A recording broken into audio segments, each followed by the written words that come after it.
एस.वाय. BCom विपणन व्यवस्थापन प्रकरण क्रमांक 4 आपण या प्रकरणातील मुद्दा क्रमांक 4.10 बघत आहोत. माहिती संकलन. तसं तुम्हाला समोर दिसत आहे, या माहिती संकलनाच्या बाबतीत कोणतेही संशोधन करण्याच्या प्राथमिक स्तरामध्ये ज्या काही विषयाला अनुसरून संशोधन करायचं आहे त्या विषयाच्या संदर्भात, त्या विषयाशी संदर्भात वेगवेगळ्या मुद्द्यांच्या संदर्भामध्ये जी काही जास्तीत जास्त सखोल व योग्य अशी निगडीत माहिती गोळा करता येणार आहे, ती माहिती संकलनाचं कार्य हे यावेळेस आपल्याला करायचं असतं. संशोधनाच्या प्रक्रियेत माहिती प्राथमिक आकडेवारीला विशेष महत्त्व असते. संशोधकाला प्राथमिक आकडेवारी गोळा करण्यासाठी प्रामुख्याने 3 पद्धतींचा वापर करता येतो. त्या पद्धती यामध्ये दिलेल्या आहेत. सर्वे मेथड, निरीक्षण पद्धती याला आपण म्हणतो. माहिती संकलन करायचे व्यक्तींना भेटून, संस्थांना भेटून आपण निरीक्षण पद्धतीने ही माहिती गोळा करू शकतो. सर्वेक्षण पद्धत एक आहे.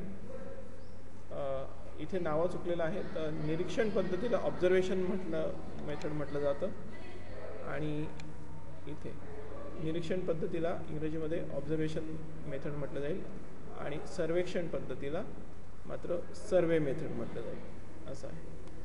पुढे आहे यामध्ये प्रयोग पद्धती.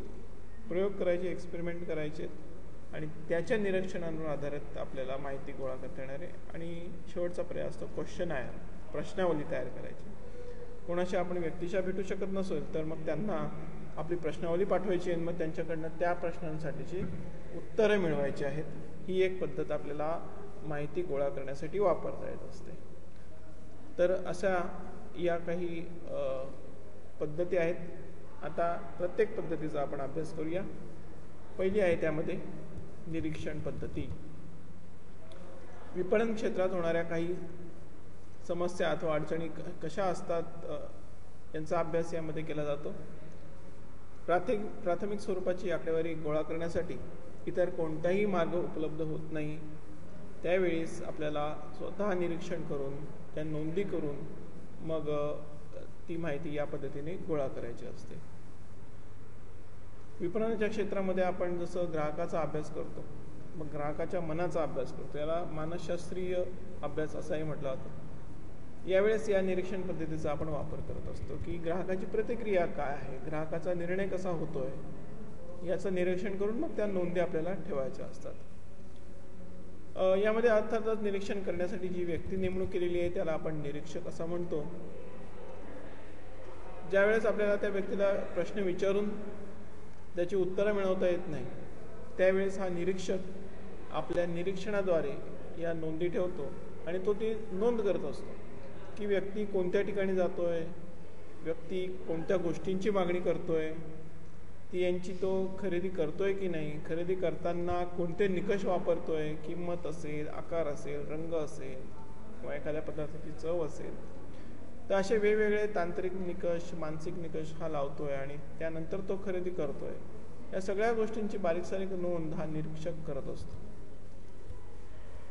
तर हे टिपण ठेवणं, नोंद ठेवणं व त्यानंतर योग्य निष्कर्ष काढणं हे यामध्ये समाविष्ट असतात.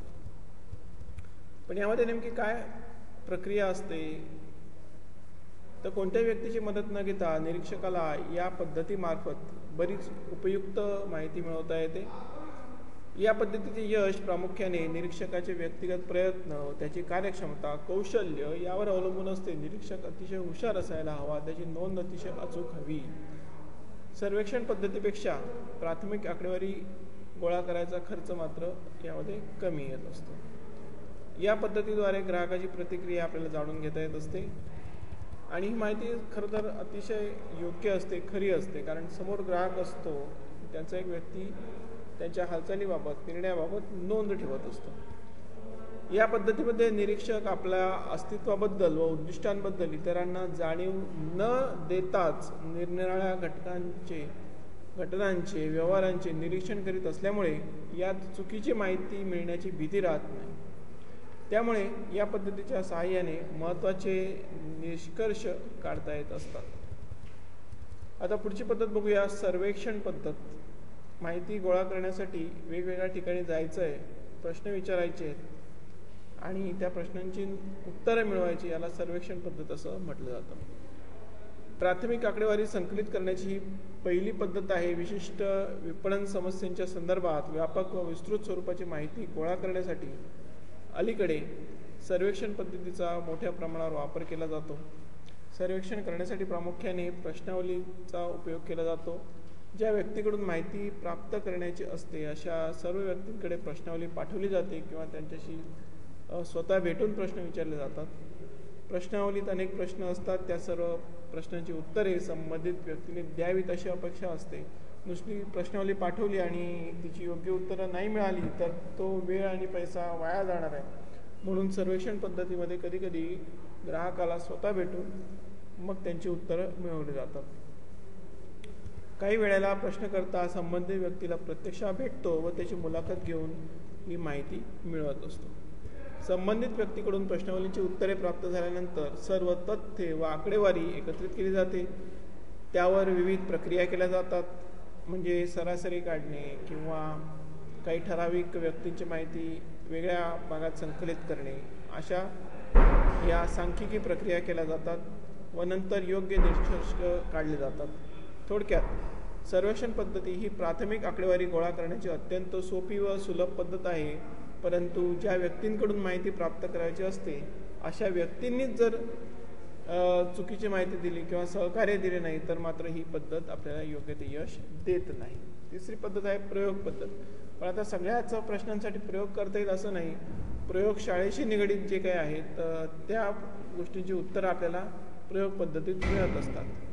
विपणनाच्या क्षेत्रात विविध स्वरूपांचे प्रयोग करण्याकरता बराच वाव आहे. उपभोक्ताची प्रतिक्रिया जाणून घेण्यासाठी विविध प्रयोग करण्यात येतात. या प्रयोगांमुळे कारखानदार किंवा व्यापाऱ्यांना जी माहिती मिळते त्या माहितीच्या आधारावर त्या आपली ध्येय धोरणे ठरवू शकत असतात. वस्तूंची विक्री करण्यासाठी जाहिरात करणे आवश्यक असते. जाहिरातीची विविध माध्यमे असल्यामुळे वस्तूंची जाहिरात करण्यासाठी कोणत्या माध्यमाचा स्वीकार करावा हे प्रत्येक उत्पादकाला ठरवावे लागते. विशिष्ट प्रकारांच्या वस्तूंसाठी जाहिरातीचे कोणते माध्यम उपलब्ध होईल आणि ते उपयुक्त ठरेल यासाठी उत्पादक वेगवेगळ्या परिस्थितीत जाहिरातींच्या वेगवेगळ्या माध्यमांचा वापर करेल व त्यानंतर माध्यमाच्या प्रभावीपणा जाणून घेण्यासाठी धोरण निश्चित करेल. प्रयोग पद्धतीचे विशिष्ट फायदे आहेत. तर ते फायदे आपल्याला पुढील प्रमाणे जाणून घ्यायचे आहेत. नंबर 1, विपणन संशोधन करणारी व्यक्ती प्रशिक्षित व कुशल असल्यास या पद्धतीच्या मदतीने काढण्यात येणारे निष्कर्ष इतर कोणत्याही पद्धतीच्या साहाय्याने काढण्यात आलेल्या निष्कर्षांपेक्षा अधिक वास्तववादी असतात किंवा अधिक योग्य असतात. प्रयोगात्मक पद्धतीचा स्वीकार करताना विविध गोष्टी या गृहीत मानल्या जात नाहीत. प्रयोगात्मक पद्धतीच्या साहाय्याने प्राथमिक आकडेवारी गोळा करण्यासाठीची प्रक्रिया सतत व निरंतर चालणारी असते. या पद्धतीतून काढलेले निष्कर्ष जुने किंवा टाकाऊ होण्याची भीती राहत नाही. बदलत्या परिस्थितीच्या संदर्भात नवनवीन प्रयोग सतत करण्यात येत असल्यामुळे निष्कर्ष अनुपयोगी होण्याची मुळीच भीती यामध्ये नसते. पण या पद्धतीमध्ये काही दोषही आहेत किंवा मर्यादा आहेत, त्या आपण बघूया. यात माहिती गोळा करण्यासाठी दीर्घ कालावधी लागत असतो. तसेच ग्राहकांची प्रतिक्रिया ही नेहमीच संमिश्र स्वरूपाची असते. ग्राहकांच्या मनावर, त्यांच्या इच्छांवर, वस्तू खरेदीच्या निर्णयावर प्रभाव निर्माण करणारे घटक हे वेगवेगळे असतात. कारण या वेगवेगळ्या घटकांमुळे हे कार्य करण्यासाठी हे नेहमी कठीण जात असते. यामुळे प्रयोग पद्धतीचा अवलंब करून काही निष्कर्ष आपल्या हाती लागत असतात ते चुकीचेही ठरू शकतात.